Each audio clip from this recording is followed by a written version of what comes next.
Welcome to another Parasha, a mental health reflection for the Sedra of Vayikra. We are in book number 3 of the Torah. The opening phrase of this week's Sedra begins, Vayikra el Moshe. He called to Moshe. We know that he is God, but he called Moshe. He calls Moshe, I'm coming, come to me, I want to talk to you. With so many different ways to be able to communicate in modern living, how often do we hear our names? When you send someone a voice note or a text message, you don't first call out their name and then speak to them. You just type the message. Other forms of social media, you just type, and often the conversation is a public one. So how often do you hear your name? And how do you hear your name being called? Can you imagine Hashem says, Moshe, it's me, or Moshe?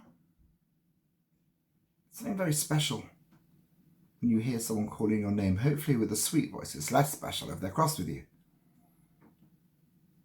I know that as a parent, as a child, as a teacher, as a rabbi, I get called various things, but very rarely do I ever hear my name. In fact, it's quite weird that when I hear my name, Benji, being called out in school, well, it's obviously not going to be to me, but someone else has the same first name.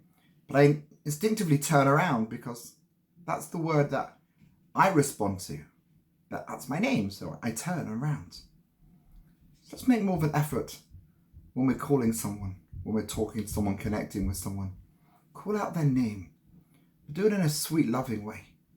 It's something very special when we hear the word that we know is getting our attention and we hear our name. Don't be impersonal. Don't just talk at people, talk with people. Do it in a tender way.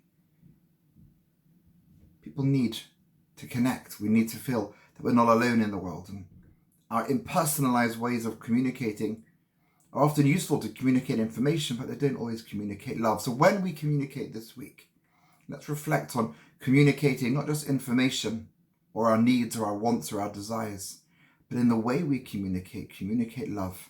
And we do so by calling a person's name. Have a good day. Shabbat Shalom.